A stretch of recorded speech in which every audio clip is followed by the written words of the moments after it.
Choose your destiny. Os fãs de Mortal Kombat estão animadaços esse ano, pessoal, e não é pra menos. Depois de tantos anos de espera, finalmente tá chegando aí um filme novinho em folha, com efeitos especiais de primeira, que tá levantando muito o hype da galera. O trailer oficial foi lançado nesse mês de fevereiro, há poucos dias atrás, e para entrar nesse clima gostoso de expectativa para a estreia, hoje eu trago para vocês 5 curiosidades sobre Street Fighter. Mentira, claro que é sobre Mortal Kombat. Ah, bom. Então bora conferir?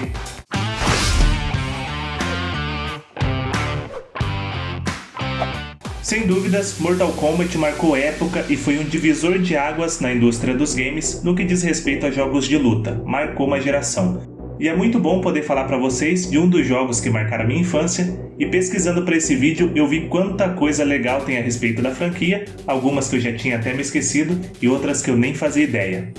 E antes de falar para vocês sobre a primeira curiosidade, eu peço a vocês, se inscrevam aí no canal, eu tenho uma porção de curiosidades legais sobre temas variados para trazer para vocês, desde jogos, séries, animes, filmes, enfim, se inscreve aí, dá uma badalada nesse sino para você não perder nada. Combinado? Eu não quero! Mas chega de enrolação e vamos para as curiosidades. Número 1. Personagens realistas em 1992. What? O primeiro jogo do Mortal Kombat foi lançado em 1992. Nessa época, o grande sucesso dos jogos de luta era Street Fighter, ainda lá na época dos arcades, os famosos fliperamas. Para tentar morder uma fatia desse mercado, uma empresa desenvolvedora de jogos, chamada Midway, deu a oportunidade para 2 dos seus programadores trabalharem em um projeto de um jogo que pudesse desbancar o Street Fighter. E esses jovens eram Ed Boon e John Tobias. E o prazo que a empresa deu para eles era inacreditável, pessoal, só 6 meses. E por incrível que pareça, em tempo recorde e com uma equipe de apenas 4 pessoas, um dos maiores jogos de luta da história foi criado. E essas 4 pessoas eram Ed Boon na programação, John Tobias na arte, que eu já citei, John Vogel nos gráficos e Dan Forden nos efeitos sonoros. E eu faço questão de citar aqui o nome dessas feras. Como caras inteligentes que eram, eles sabiam que Street Fighter era uma potência. E para poder competir, eles precisavam de algo que fosse por outra linha. Então eles usaram a paixão que eles tinham pelos filmes de luta nos anos 80, adicionaram uma pitada ali de violência e, por fim, a cereja no bolo, um visual totalmente inovador. Como seu concorrente direto era feito num formato mais cartoonizado, ou seja, puxado para o lado do desenho, eles decidiram apostar no realismo, e para isso eles usaram uma técnica de captura de movimento, gravando atores reais, realizando os movimentos e depois digitalizando essas imagens para o jogo. Uma ideia sensacional, e vocês estão vendo aí as imagens dos bastidores dessa criação. Muito legal, né, galera? Eu me lembro que nessa época eu jogava e ficava impressionado pensando como que eles conseguiam fazer personagens se parecerem com pessoas reais desse jeito. Só para os colibris mais jovens aí entenderem, já que cresceram numa geração super realista, o gráfico do Mortal Kombat chocava porque na época a gente não tinha nada assim. E geralmente a gente estava acostumado com gráficos desse jeito aí. Hoje, finalmente, eu sei como eles fizeram, e talvez você que está me assistindo e jogou isso na infância, também só tenha descoberto agora. Me conta aí nos comentários se você já sabia, ou se isso é uma novidade para você, como foi para mim. Número 2. Violência pouca é bobagem. Na época que o MK foi lançado, ele não era o único jogo violentão não, mas sem dúvidas ele se tornou mais famoso e querido pelos jogadores. O visual realista dos personagens, o fato de que cada golpe fazia jorrar litros de sangue dos adversários e a novidade do famoso Fatality, que fazia o jogador matar o outro de maneira um tanto absurda.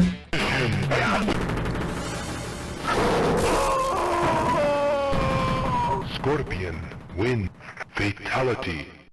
Horrorizava os pais, mas encantava muitos e muitos filhos, e a criançada queria ver o couro comer mesmo. Diante dessa violência explícita, em algo que os pais e a mídia enxergavam como um brinquedo infantil, não teve outro jeito.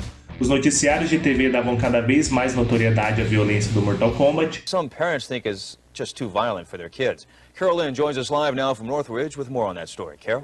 Here it is, Bob, behind me. It's called Mortal Kombat, and we're going to talk to Aaron Brandis here about the game. Aaron, how does it work? Não interessa pra você, palhaço. or simply rip his head off just to see his spinal cord dangle in a pool of blood. How do you feel about cutting his head off? Sensação é zero, neutra. And then what are you trying to get to?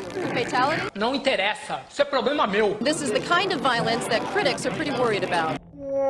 O que acabou levando o caso para o Senado dos Estados Unidos, que discutiu arduamente sobre como esse tipo de violência poderia influenciar negativamente as crianças.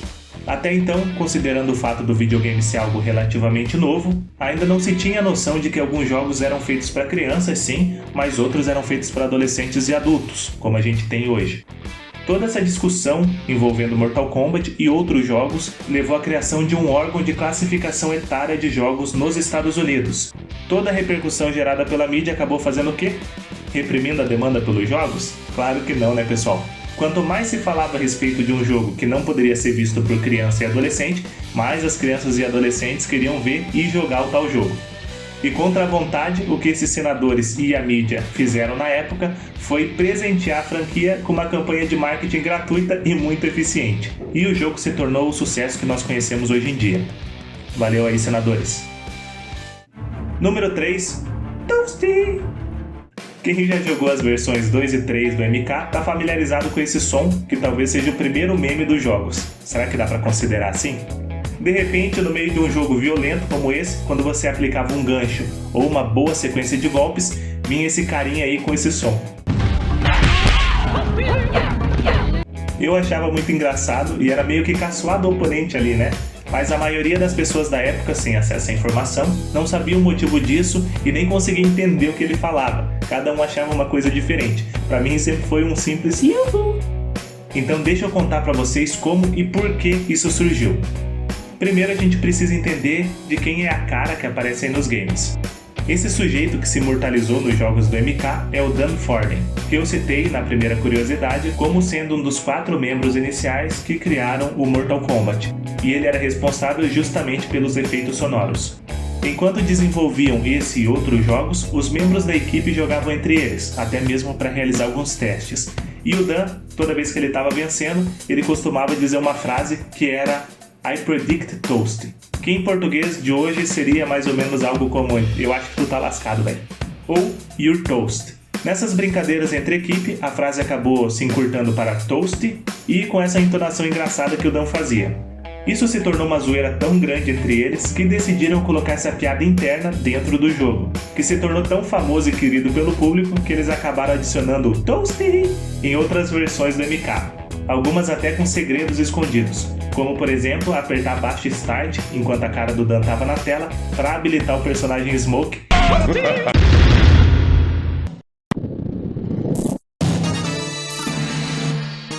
Não tem como negar que ficou muito famoso, né, pessoal? E aí, você curtiu o Toasty? Já sabia a história por trás dele? Comenta aí que eu quero saber. Galera, aproveitando esse assunto, se você é apaixonado pelo mundo dos games, já pensou em trabalhar com isso? E desenvolver seus próprios jogos do jeito que você quiser? Publicar e ver outras pessoas jogando algo que você criou? E ainda ganhar dinheiro com isso? Por isso, a Dunk Code, que é líder nesse mercado, criou o curso mais completo de desenvolvimento de games do Brasil. Você pode começar do zero, sem saber nada de programação, e aprender a criar qualquer gênero de jogo. Nesse curso, você vai criar mais de 20 jogos diferentes e ainda vai aprender a publicá-los. Não é à toa que o curso é tão bem avaliado entre os alunos. E não se preocupe porque você também vai receber um certificado de conclusão. Já pensou criar um joguinho aí e se tornar famoso por causa dele? Se você quiser conferir, eu tô deixando o link aqui na descrição desse vídeo. E comprando por esse link aqui, você ajuda o nosso canal. Então confere lá. Número 4. Segredos e Easter Eggs. Por falar nesse segredo aí do Toast, Mortal Kombat talvez tenha sido o jogo da época que mais gerou lendas e boatos a respeito de Easter Eggs e segredos escondidos no game. E alguns desses boatos eram reais mesmos, e outros acabaram se tornando reais depois da repercussão entre os jogadores. Nesse vídeo eu vou falar para vocês sobre alguns desses segredos e Easter Eggs, focando nos primeiros jogos da franquia, porque se fosse para eu citar todos, precisaria pelo menos de uns 2 vídeos inteiros. MK foi o primeiro jogo a mostrar personagens secretos, e o pessoal ficava doido para descobrir. No primeiro jogo da série foi adicionado Reptile, que era um ninja verde que se parecia com Scorpion. O legal é que os desenvolvedores colocaram várias pistas para instigar os jogadores, como por exemplo o personagem aparecer no meio das lutas, dava dicas como olhe para La Luna, perfeição é a chave. No fim, para conseguir lutar contra o Reptile, você precisava lutar no cenário chamado The Pit, que tinha uma lua enorme atrás, esse que vocês estão vendo aí na tela. O que muita gente não percebia, inclusive eu que era criança na época, na frente dessa lua passavam coisas estranhas, como foguetes e até o Papai Noel, como vocês estão vendo aí. E se você ganhasse a luta com 2 Perfects, ou seja, sem levar nenhum golpe nos 2 rounds, e executasse um Fatality no final, enquanto algum desses objetos estivesse passando na frente da lua, aí sim você conseguia enfrentar o Reptile. É muito da hora, né, pessoal? Já no Mortal Kombat 2, você conseguia enfrentar 3 personagens secretos. A primeira era a Jade, ou Jade como eu chamava, quem você enfrentava se conseguisse ganhar uma luta usando só chute fraco. O segundo personagem era o Smoke, que já era um pouco mais difícil de conseguir, porque você precisava lutar no cenário The Portal e apertar baixo e Start exatamente no momento em que o nosso amigo Dan Forden aparecesse gritando Toasty, como eu falei pra vocês na curiosidade anterior. E o terceiro era o Nob Saibot, que era o mais trabalhoso de todos. Você precisava vencer 50 lutas seguidas para ser desafiado pelo Ninja das Sombras. Uma curiosidade interessante sobre esse personagem é que o nome dele é inspirado nos criadores do Mortal Kombat, Boom e Tobias. Se você colocar esse nome de trás pra frente, você vai ver que vai sair o nome do personagem. No Mortal Kombat 3, você tinha o Smoke, que novamente era um personagem secreto, mas dessa vez ele era um robô, igual o Sector. E pela primeira vez, um dos personagens secretos do jogo poderia ser selecionado pelo jogador. Bastava você fazer uma combinação.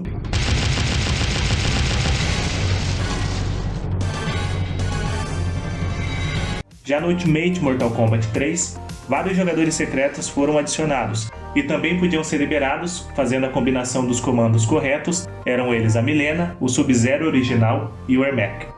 Esse Ermac era uma cópia do Sub-Zero do Scorpion, só que na cor vermelha. E a origem desse personagem é engraçada. Teve um boato gerado por uma revista americana, porque na tela do jogo 1 apareciam os créditos no final. E entre os nomes na lista, tinha a palavra Ermac, que era simplesmente uma sigla que os desenvolvedores usavam para erro macro, ou seja, um erro de programação. A revista aguçou a curiosidade dos jogadores, dizendo que era um outro personagem secreto, um ninja vermelho. Essa história viralizou tanto entre os fãs que na sequência do Mortal Kombat eles inseriram o tal ninja vermelho, chamado Ermac, que se tornou um dos mais queridos pelos jogadores. Falando em boatos, surgiu também um boato de que existia uma finalização secreta chamada Animality, em que o personagem se transformava em um animal e acabava com o adversário. Esse boato também fez sucesso e os desenvolvedores resolveram incluir isso no Mortal Kombat 3. Apesar da Animality ter surgido de uma lenda, tinha sim uma finalização secreta no Mortal Kombat 2. Talvez até por isso tenha surgido a lenda que acabou gerando aí o Animality.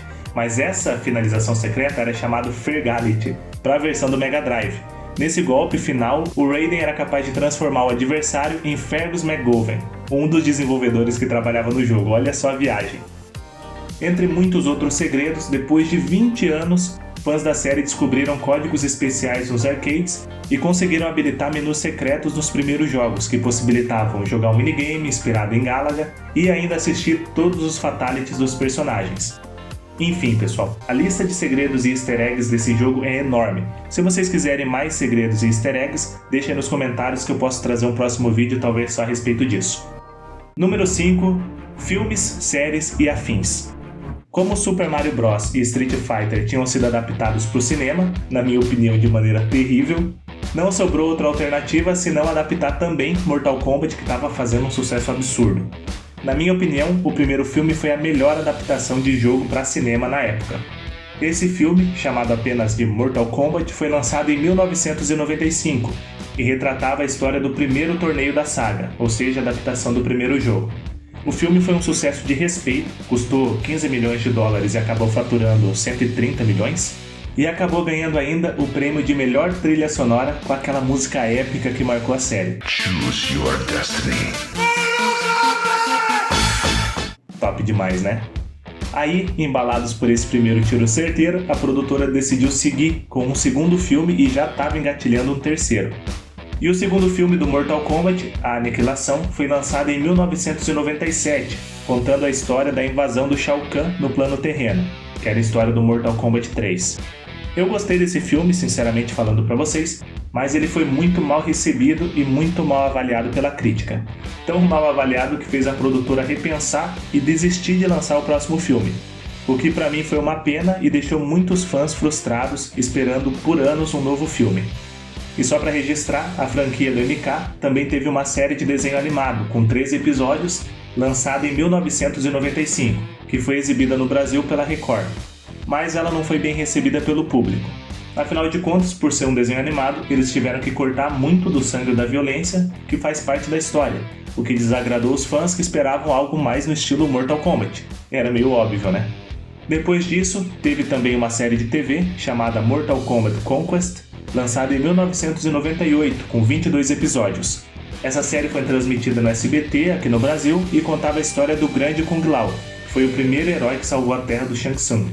Mas a série não era muito fiel à história original e também foi vista com maus olhos pelos fãs. Mas e o filme que estava todo mundo esperando?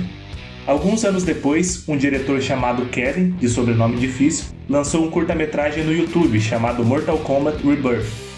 O curta foi bem recebido e fez com que a Warner, que era detentora dos direitos autorais do Mortal Kombat, desse o ok para o lançamento de uma websérie, que foi lançada em 2010, chamada Mortal Kombat Legacy, que tinha 9 episódios, cada um de 10 minutos, que tinha o objetivo de apresentar os personagens principais da história. E desde então, os fãs ficaram ainda mais na expectativa do lançamento de um novo filme. Que finalmente chegou, pessoal! Falta só 2 meses. O que são 2 meses para quem já esperou década, né? Bom, espero ter deixado vocês ainda mais ansiosos e animados para o lançamento. Se você gostou, deixa um like aí para ajudar o nosso humilde canal. Se inscreve aí, dá uma badalada nesse sino, dá essa moralzinha aí pra gente. Até porque eu tenho várias ideias de vídeos para trazer para vocês aí sobre tudo que envolve o mundo nerd. Tenho certeza que vocês não vão se arrepender. Hoje eu fico por aqui, um abraço, até a próxima, falou!